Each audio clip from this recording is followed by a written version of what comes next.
Good morning friends, Jayshree technical classes में आपका स्वागत है। हम बात कर रहे थे दिल्ली इलेक्ट्रीशियन थ्योरी क्विज के बारे में।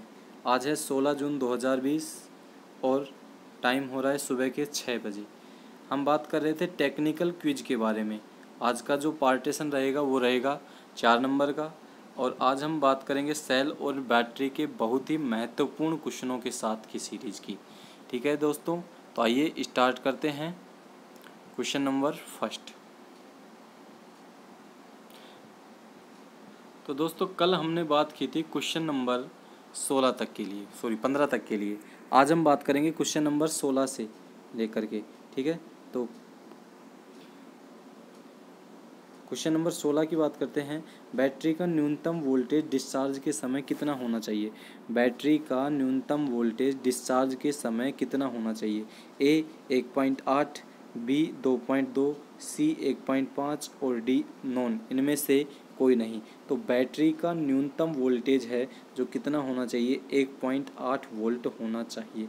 देखिए दोस्तों, इसके साथ आपको ये भी पता होना चाहिए कि जो बैटरी होती है उसमें 3 कंडीशन होती हैं। एक तो होता है न्यूनतम वोल्टेज, डिस्चार्ज वोल्टेज, जिसको अपन क्या बोलते हैं? डिस्चार्ज बोलते हैं। डिस्चार्ज की अवस्था में जो वोल्टेज होगा वो कितना होगा? 1.8 वोल्ट होगा। इसके बाद जो स्थिति होगी वो स्थिति किसकी होगी? Half charge. हाफ चार्ज भी बोल सकते हैं, या हम उसको क्या बोल सकते हैं? हाफ डिस्चार्ज भी बोल सकते हैं। इस स्थिति में बैटरी का जो वोल्टेज होगा वो कितना होगा? 2.0 वोल्टेज होगा। और यदि हम तीसरी स्थिति की बात करें बैटरी की चार्जिंग मेथड की, तो उसको बोलते हैं अपन पूर्ण चार्ज। पूर्ण चार्ज की अवस्था में जो बैटरी का ईएमएफ होगा वो कितना होगा? 2.2 वोल्ट प्रति सेल होगा। ठीक है दोस्तों, इसी प्रकार से हम क्वेश्चन नंबर 17 की बात करते हैं। तो क्वेश्चन नंबर 17 में आपको दिया गया है,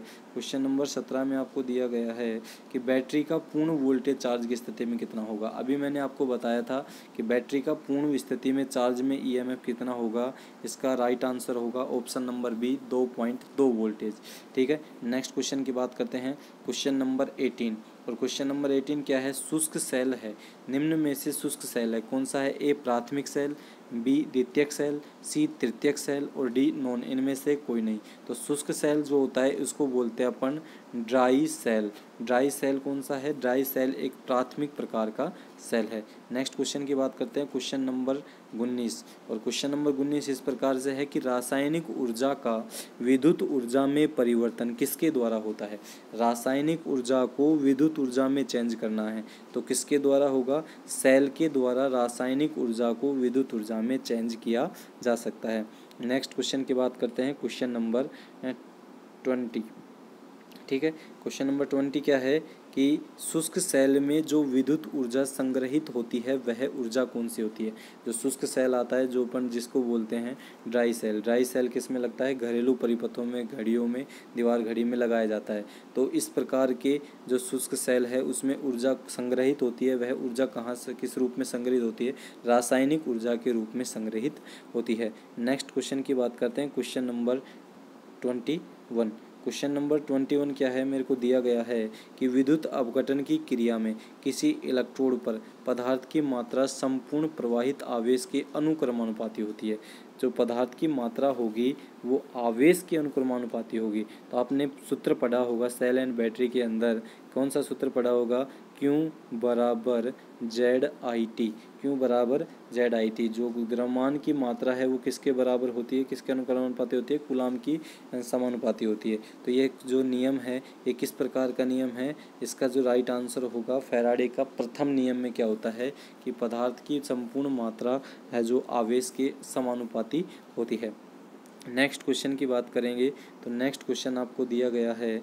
नेक्स्ट क्वेश्चन क्या दिया गया है कि नेक्स्ट क्वेश्चन आप लोगों को दिया गया है कि फैराडे का नियम निम्न में से किस क्रिया से संबंधित होता है? फैराडे का जो नियम है निम्न में से किस क्रिया से संबंधित है?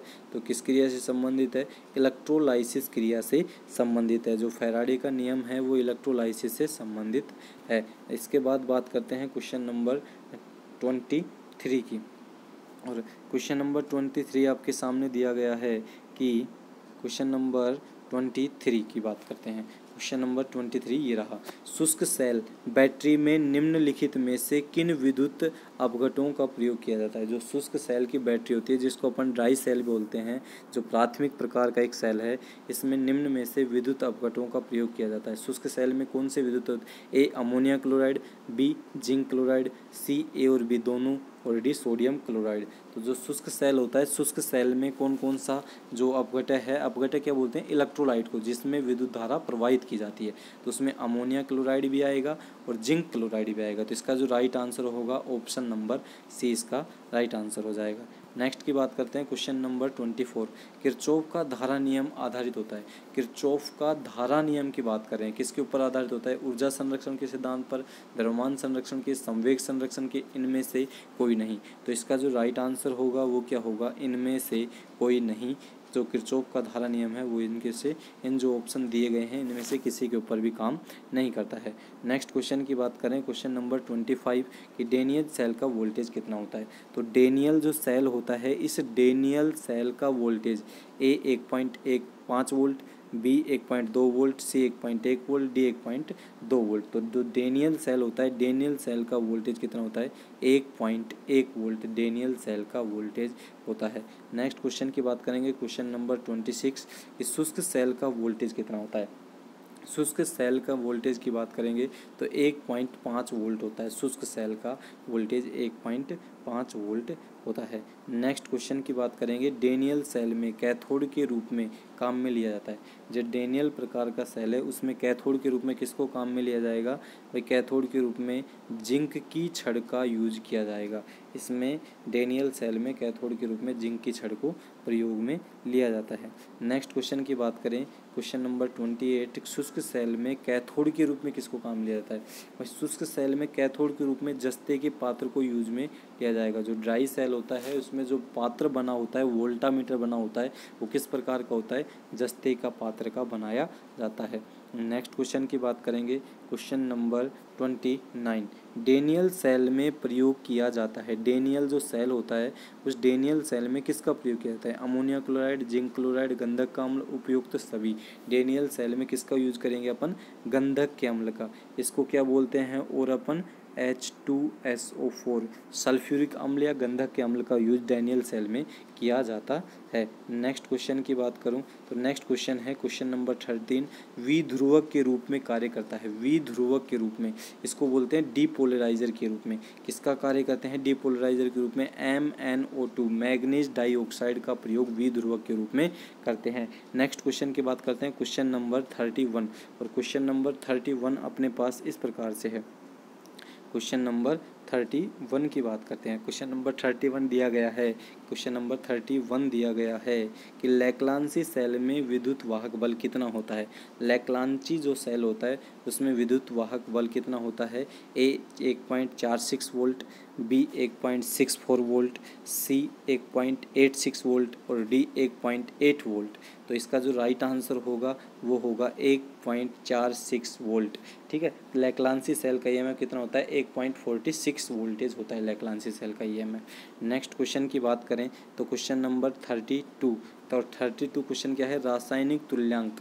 जो रासायनिक तुल्यांक होता है ECG होता है, और जो ज्ञात किया जा सकता है, किस प्रकार से ज्ञात करते हैं, परमाणु भार बटे संयोजकता से अपन रासायनिक तुल्यांक को ज्ञात कर सकते हैं।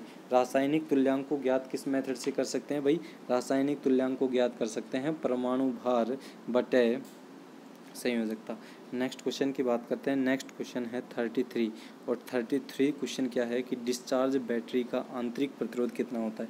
डिस्चार्ज बैटरी का आंतरिक प्रतिरोध कितना होता है। डिस्चार्ज बैटरी का आंतरिक प्रतिरोध घट जाता है, बढ़ जाता है, स्थिर रहता है, ये सभी। तो डिस्चार्ज जो भी बैटरी होगी, जो भी बैटरी डिस हो रही है, उस बैटरी का आंतरिक प्रतिरोध क्या हो जाएगा, बढ़ जाएगा। ठीक है, नेक्स्ट क्वेश्चन की बात करते हैं। क्वेश्चन नंबर 34 क्या है, ECE का पूरा नाम क्या है। ECE का पूरा नाम electrochemical energy, electro constant equivalent और इलेक्ट्रोकेमिकल इक्विवेलेंट और नॉन।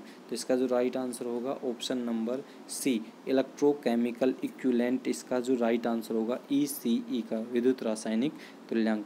नेक्स्ट क्वेश्चन की बात करें, क्वेश्चन नंबर 35, यदि एक लेड एसिड बैटरी को 1 सप्ताह से उपयोग में नहीं लिया गया है तो कौन से दोष की संभावना अधिक रहती है। कोई मेरे पास एक लेड एसिड बैटरी है, उसको यदि मैं 1 सप्ताह से कोई भी यूज नहीं कर रहा हूँ तो कौन से दोष की संभावना अधिक रहती है। तो ए बकलिंग, बी सल्फेशन, सी सेंडिमेंशन और डी कोरोजन। तो इसका जो राइट आंसर होगा वो क्या होगा, सल्फेशन। सल्फेशन के कारण बैटरी की जो प्लेटें हैं या सल्फेट द्रव है वो क्या हो जाता है, गाढ़ा हो जाता है। नेक्स्ट क्वेश्चन की बात करेंगे 36, और 36 क्वेश्चन है, निम्न में से द्वितीयक सेल नहीं है। कौन कौन से में से, ए निकिल आयरन सेल, बी सीसा संचायक सेल, सी निकिल कैडमियम सेल और डी लेक्लांसी सेल। तो द्वितीयक सेल नहीं है, कौन सा द्वितीयक सेल नहीं है, लेक्लांसी जो सेल है वो कौन सा सेल है, प्राथमिक प्रकार का सेल है। तो इसका जो राइट आंसर होगा ऑप्शन नंबर डी इसका राइट आंसर होगा। नेक्स्ट क्वेश्चन की बात करें 36, आज के लिए हम इतने ही क्वेश्चंस को देखेंगे। नेक्स्ट क्वेश्चंस हम अगले वीडियो में देखेंगे। सेल एंड बैटरी से संबंधित जितने भी महत्वपूर्ण क्वेश्चन हैं इनकी ये सीरीज है जो कल अपन पूरी कर देंगे। इसके